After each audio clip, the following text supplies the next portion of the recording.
Muy buenas. Hoy vamos a sumergirnos en el cerebro de los entrenadores de élite. Vamos a desgranar la ciencia y, por qué no, el arte que se esconde detrás de la preparación de los mejores atletas del mundo.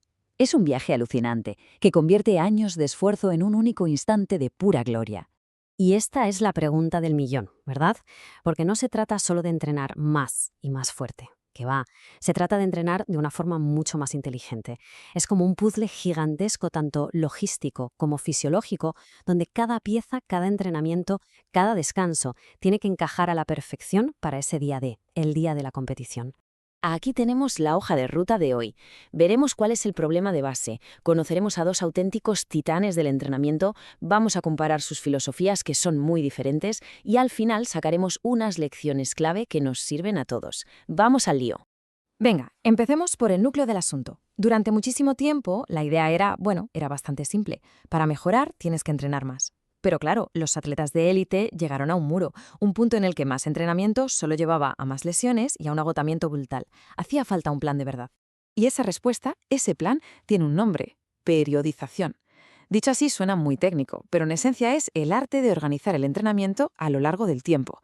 O sea, en lugar de intentar hacerlo todo a la vez y acabar quemado, se divide el año en fases. Cada fase tiene un objetivo muy concreto y así se va construyendo el rendimiento de una forma lógica, progresiva y, sobre todo, sostenible. Y claro, si hablamos de periodización, tenemos que hablar de Tudor Bompa. Ojo, él no inventó la palabra, pero fue el gran arquitecto, el que lo organizó todo, lo sistematizó y, muy importante, lo dio a conocer en el mundo occidental. Podríamos decir que él puso esta herramienta al alcance de entrenadores de todo el planeta. Pero lo mejor de todo es que esto no es solo teoría. Fijaos en este dato que es increíble. En 1961, Bompa empieza a trabajar con un atleta que no conocía a nadie, Mijaela Penés. El resultado: 3 años después, aplicando su plan metódico al milímetro, se cuelga el oro olímpico. Ahí es nada. Esto fue la prueba definitiva del poder que tiene un enfoque bien planificado. El modelo de Bompa es muy visual. Es como construir una pirámide. Primero, una fase preparatoria muy larga, con muchísimo volumen de entrenamiento, para construir una base física súper sólida, súper ancha.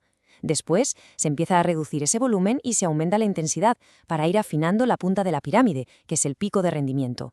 Y al final, una fase de transición para recuperar y volver a empezar el ciclo. Es lógico, es secuencial y, desde luego, muy, muy eficaz. Y ahora damos un salto a otra figura absolutamente clave, el gran innovador Yuri Verkhoshansky. Porque mientras Bompa construía sus pirámides, Verkhoshansky se dio cuenta de un problema nuevo. Los atletas modernos ya no competían una vez al año. Necesitaban estar en plena forma varias veces, y para eso el modelo tradicional se quedaba un poco corto. Y esta cita, esta frase suya, es sencillamente brillante. Resume toda su filosofía. Para Verkhoshansky, la fuerza no era para verse bien en el espejo, era para la función. No se trataba de tener músculos grandes, sino de optimizar todo el sistema motor para que produjera movimientos más potentes, más rápidos, más eficientes. El rendimiento por encima de todo. Así que su solución fue totalmente rompedora. La periodización en bloques.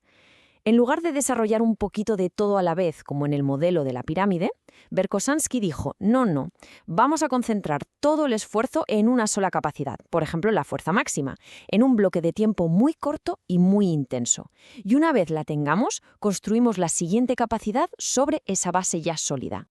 Y este esquema del triple salto lo ilustra a la perfección. No era solo fuerza bruta, Se trataba de coger esa fuerza y aplicarla para perfeccionar la técnica de competición hasta el más mínimo detalle. Cada fase del movimiento, cada ángulo, cada apoyo, todo se optimizaba al máximo. Si el modelo de Bompa era una pirámide, el de Verkhoshansky es como forjar una espada. ¿A que la imagen es potente? Son bloques de estrés extremo, concentrado, como el martillo golpeando el metal al rojo vivo. Y después vienen periodos de una carga mucho menor, que es cuando se transforma todo ese potencial bruto en un rendimiento afilado, preciso, listo para competir. Entonces, llegados a este punto, la pregunta es casi obligada. ¿Cuál es mejor? Pero en realidad, esa es la pregunta equivocada.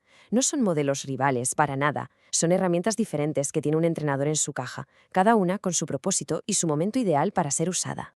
Vamos a verlo claro en esta tabla. El modelo tradicional de Bompa desarrolla varias cosas a la vez, con cargas más generales, y es ideal para atletas más jóvenes que necesitan construir esa base sólida a largo plazo. En cambio, el modelo de bloques de Verkhoshansky las desarrolla una a una, con cargas súper concentradas, y es perfecto para atletas de élite que necesitan estar al 100% varias veces en una misma temporada. Pero más allá de qué modelo usamos, lo realmente valioso es que ambos maestros nos dejaron unos principios universales.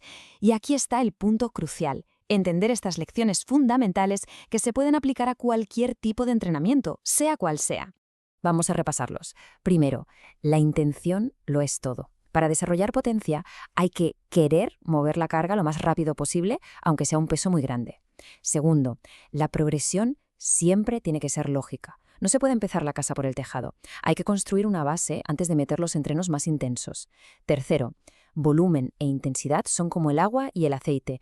Cuando uno sube, el otro tiene que bajar. Y por último, y esto es oro puro, la adaptación necesita tiempo. No mejoramos mientras entrenamos, mejoramos cuando descansamos y el cuerpo asimila el trabajo. Y todo esto nos lleva a una última reflexión, porque estos principios de planificar, de progresar, de recuperar, no solo valen para ganar medallas. Pensemos en cualquier proyecto, personal o profesional. ¿Cómo se podría aplicar esta idea de construir una base, de ir aumentando la intensidad poco a poco y, sobre todo, de planificar los descansos para alcanzar nuestro propio pico de rendimiento? Da que pensar, ¿eh? Por supuesto, todo el análisis que acabamos de hacer se basa en el trabajo fundamental de estos autores. A continuación, se muestran las referencias clave para quien quiera profundizar. Y con esto llegamos al final. Muchísimas gracias por acompañarnos en este viaje al corazón de la ciencia del entrenamiento deportivo. ¡Hasta la próxima!